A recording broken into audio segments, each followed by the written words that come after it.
Indian രാഷ്ട്രീയ ചരിത്രത്തിലെ തന്നെ ഏറ്റവും തീപാർന്ന നിമിഷങ്ങളിലൂടെയാണ് നമ്മുടെ പാർലമെന്റ് കടന്നുപോകുന്നത്. ഒരു വശത്ത് രാജ്യത്തിന്റെ ജുഡീഷ്യറിയും നിയമനിർമ്മാണവും പുതിയ വഴിമാറി നടക്കുമ്പോൾ, മറുവശത്ത് സഭയെ പ്രകമ്പനം കൊള്ളിക്കുന്ന കടുത്ത രാഷ്ട്രീയ പോരാട്ടങ്ങളാണ് അവിടെ അരങ്ങേറുന്നത്. പരീക്ഷാ ക്രമക്കേടുകളും വിവാദങ്ങളും ഉയർത്തിക്കാട്ടി രാഹുൽ ഗാന്ധിയും പ്രതിപക്ഷവും സഭയെ അക്ഷരാർത്ഥത്തിൽ സ്തംഭിപ്പിക്കാൻ നോക്കുകയാണ്. ഭരണപക്ഷത്തെ മുൾമുനയിൽ നിർത്താനും സർക്കാരിന്റെ പ്രവർത്തനങ്ങളെ തടസ്സപ്പെടുത്താനും അവർ തങ്ങളുടെ സർവ്വതന്ത്രങ്ങളും പയറ്റുന്നു. പാർലമെന്റിൽ ഇനി കാര്യങ്ങൾ നടക്കില്ലെന്നും ഒരു ബില്ലും എളുപ്പത്തിൽ പാസാക്കാൻ സമ്മതിക്കില്ലെന്നും പ്രതിപക്ഷം ഉറപ്പിച്ചു പറഞ്ഞു. പക്ഷേ ഇത് നരേന്ദ്രമോദിയാണ് മക്കളെ. ഇവിടെ ആരുടെയും കളി നടക്കില്ല. പ്രതിപക്ഷം സഭ ബഹളത്തിൽ മുക്കുമ്പോൾ ഒട്ടും സമയം നഷ്ടപ്പെടുത്താതെ കേന്ദ്ര സർക്കാർ നടത്തിയ മാസ്റ്റർ സ്ട്രോക്ക് എന്താണെന്നറിയാമോ? കഴിഞ്ഞ 8 ദിവസത്തിനുള്ളിൽ മാത്രം ലോക്സഭയിൽ 6ഉം രാജ്യസഭയിൽ 5ഉം സുപ്രധാന ബില്ലുകളാണ് കേന്ദ്ര നേതൃത്വം അനായാസം പാസാക്കിയെടുത്തത്. പൊതുപരീക്ഷാ ബില്ലും ദേശീയ ബഹുമതി ബില്ലും മുതൽ ബാങ്ക് തട്ടിപ്പ് കേസുകളിൽ ഡിജിറ്റൽ രേഖകൾ തെളിവായി സ്വീകരിക്കുന്ന ബാങ്കേഴ്സ് ബുക്ക് ബില്ല് വരെ പ്രതിപക്ഷത്തിന്റെ ഒരു ഭേദഗതി പോലും വകവയ്ക്കാതെ മിനിറ്റുകൾക്കകം ശബ്ദത്തോടെയാണ് സർക്കാർ ഇവയെല്ലാം പാസാക്കിയത്. പ്രതിപക്ഷം തടയും, പക്ഷേ മോദി പാസാക്കും. എന്താണ് യഥാർത്ഥത്തിൽ ഈ കളിയുടെ പിന്നിൽ? നമുക്ക് നോക്കാം. സംഭവം എന്താണെന്ന് വളരെ ലളിതമായി പറഞ്ഞു തരാം. വർഷകാല സമ്മേളനം തുടങ്ങി ഇപ്പോൾ കുറച്ച് ദിവസങ്ങളായി സഭയിൽ ഓരോ ദിവസവും മോദി സർക്കാർ സുപ്രധാന ബില്ലുകൾ അവതരിപ്പിക്കാൻ നോക്കുമ്പോൾ പ്രതിപക്ഷം നിരന്തരം ബഹളം വെച്ചുകൊണ്ടിരിക്കുകയായിരുന്നു. സഭ തുടങ്ങുമ്പോൾ തന്നെ പ്രതിപക്ഷം നടുത്തളത്തിലിറങ്ങി ബഹളം വെക്കുന്നു, സഭ സ്തംഭിക്കുന്നു. വീണ്ടും പിറ്റേ ദിവസം കൃത്യമായി ഇതേ നാടകം തന്നെ അവർ ആവർത്തിക്കുന്നു. കഴിഞ്ഞ ദിവസങ്ങളിലൊക്കെയും പാർലമെന്റിൽ നമ്മൾ കണ്ടത് പൂർണ്ണമായും നാടകീയമായ രംഗങ്ങളാണ്. രാജ്യത്തെ പിടിച്ചുലച്ച നീറ്റ് ചോദ്യപേപ്പർ വിവാദങ്ങളും മറ്റ് കടുത്ത പ്രശ്നങ്ങളുമാണ് പ്രതിപക്ഷം ആയുധമാക്കുന്നത്. സർക്കാർ എന്തെങ്കിലും ബില്ലുകൾ കൊണ്ടുവന്നാൽ അതിന്മേൽ ചർച്ച നടത്താനോ പാസ്സാക്കാനോ അവർ ഒരു രീതിയിലും സമ്മതിക്കുന്നില്ല. എന്നിട്ടോ പുറത്തുപോയി മോദി സർക്കാർ ഒന്നും ചെയ്യുന്നില്ല, രാജ്യത്തിന് വേണ്ടി ഒന്നും ചെയ്യുന്നില്ല എന്ന് പറഞ്ഞ് അവർ സർക്കാരിനെ നിരന്തരം കുറ്റപ്പെടുത്തുകയും ചെയ്യുന്നു. പക്ഷേ ഓർക്കുക, കളി ആരുടെ കൂടെയായാലും അത് മോദിയോട് വേണ്ട. പ്രതിപക്ഷം സഭ ബഹളത്തിൽ മുക്കി കാര്യങ്ങൾ തടസ്സപ്പെടുത്താൻ നോക്കുമ്പോൾ അതെല്ലാം തൃണവൽക്കരിച്ചുകൊണ്ട് മിനിറ്റുകൾക്കകം ബില്ലുകൾ പാസ്സാക്കിയെടുക്കുന്ന തന്ത്രമാണ് മോദി സർക്കാർ അവിടെ പയറ്റിയത്. എന്താണ് യഥാർത്ഥത്തിൽ അതിനു പിന്നിൽ? പ്രതിപക്ഷം ബഹളം വെച്ച് സഭ സ്തംഭിപ്പിച്ചപ്പോൾ അവർ കരുതിയത് സർക്കാരിനെ വരിഞ്ഞു മുറുക്കി എന്നാണ്. പക്ഷെ അവിടെയാണ് മോദിയുടെ യഥാർത്ഥ മാസ്റ്റർ സ്ട്രോക്ക് നമ്മൾ കണ്ടത്. വെറും 8 ദിവസത്തിനുള്ളിൽ ലോക്സഭയിൽ 6ഉം രാജ്യസഭയിൽ 5 സുപ്രധാന ബില്ലുകളാണ് കേന്ദ്രം പാസ്സാക്കിയെടുത്തത്.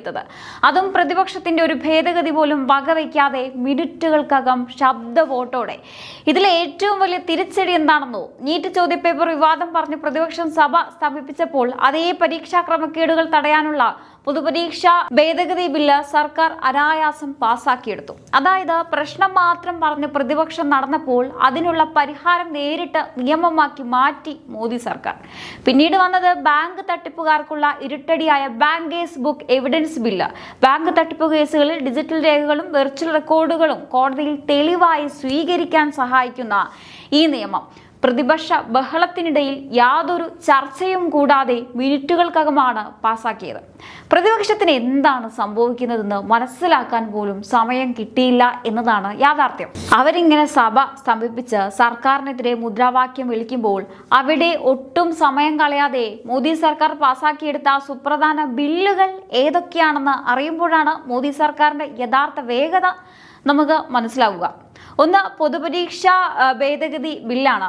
നീറ്റ് ചോദ്യപേപ്പർ വിവാദവും പരീക്ഷാ ക്രമക്കേടുകളും പറഞ്ഞ് പ്രതിപക്ഷം സഭ ബഹളത്തിൽ മുക്കിയപ്പോൾ അതേ പ്രശ്നങ്ങൾക്ക് ശാശ്വത പരിഹാരമായി പരീക്ഷാ കുറ്റകൃത്യങ്ങൾ കർശനമായി തടയുന്ന ഈ ബിൽ സർക്കാർ അനായാസം പാസാക്കിയെടുത്തു. അതായത് പ്രശ്നം പ്രതിപക്ഷം ചർച്ച ചെയ്തു, പരിഹാരം മോദി സർക്കാർ നിയമമാക്കി. രണ്ടാമതായി bankers book evidence bill. Bank തട്ടിപ്പ് കേസുകളിൽ ഡിജിറ്റൽ വെർച്വൽ രേഖകൾ കോടതിയിൽ ശക്തമായ തെളിവായി സ്വീകരിക്കുന്നതിനും ഡിജിറ്റൽ ബാങ്കിംഗ് രീതികൾക്ക് നിയമപരമായ പരിരക്ഷ ഉറപ്പാക്കുന്നതിനുമുള്ള ഈ സുപ്രധാന ബില്ല് പ്രതിപക്ഷ പ്രതിഷേധത്തിനിടയിൽ യാതൊരു ചർച്ചയും കൂടാതെയാണ് ലോക്സഭ പാസാക്കിയത്. മൂന്നാമത്, ദേശീയ ബഹുമതി അനാദരവ്. രാജ്യത്തിന്റെ ദേശീയ ഗാനത്തിനും ദേശീയ ബഹുമതികൾക്കും എതിരായ അവഹേളനങ്ങൾ തടയാനും കർശന ശിക്ഷ ഉറപ്പാക്കാനുമുള്ള ഈ ബില്ലും സഭയുടെ ഇരുസഭകളിലും ശബ്ദ വോട്ടോടെ പാസാക്കി. നാലാമതായിട്ട് സുപ്രീം കോടതി ജഡ്ജിമാരുടെ എണ്ണം കൂട്ടൽ ബിൽ. സുപ്രീം കോടതിയിലെ ജഡ്ജിമാരുടെ അംഗബലം 34 നിന്ന് 38 ഉയർത്തുന്നതിനുള്ള നിർണായക ബില്ല് പാർലമെന്റ് അംഗീകരിച്ചു. കെട്ടിക്കിടക്കുന്ന കേസുകൾ വേഗത്തിൽ തീർപ്പാക്കാൻ ഇത് സഹായിക്കും. 5 മറ്റ് പ്രധാന ബില്ലുകൾ ജനന മരണ രജിസ്ട്രേഷൻ ഭേദഗതി ബില്ലും സൂക്ഷ്മ ചെറുകിട ഇടത്തരം സംരംഭങ്ങൾക്കായുള്ള ബില്ലും. ഇത് രാജ്യത്തിന് അത്യാവശ്യമായ ഒരുപിടി നിയമങ്ങളാണ് പ്രതിപക്ഷ ബഹളങ്ങൾക്കിടയിലും സർക്കാർ ഒന്നിനു പുറകെ ഒന്നായി പാസാക്കി എടുത്തത്. പ്രതിപക്ഷം ബഹളം വെച്ച് സമയം കളയുമ്പോൾ രാജ്യത്തിന് ആവശ്യമായ സുപ്രധാന നിയമങ്ങൾ മിനിറ്റുകൾക്കകം പാസാക്കിയെടുക്കുന്ന ഈ മാസ്റ്റർ പ്ലാനാണ് യഥാർത്ഥത്തിൽ ഇവിടെ നമ്മൾ കണ്ടത്. ഇനി ഇത്രയൊക്കെ നടന്നിട്ടും നമ്മുടെ പ്രതിപക്ഷ നേതാക്കൾ അടങ്ങിയിരിക്കുമെന്ന് കരുതുന്നുണ്ടോ? ഇല്ല. രാഹുൽ ഗാന്ധിയുടെയും മല്ലികാർജുൻ ഖാർഗെയുടെയും നേതൃത്വത്തിൽ പ്രതിപക്ഷം വലിയൊരു ടീം തന്നെയായിട്ടാണ് കച്ചകെട്ടി ഇറങ്ങിയിരിക്കുന്നത്. എന്ത് വില കൊടുത്തും മോദിയെ ഒതുക്കണം, ഒരു ബില്ലും ഈ സഭയിൽ പാസ്സാക്കാൻ സമ്മതിക്കില്ല എന്നൊക്കെ പറഞ്ഞ് അവർ ദിവസവും വലിയ പ്ലാനുകളോടെയാണ് സഭയിലേക്ക് വരിക. എന്തായാലും അങ്ങനെ തന്നെയാണ്.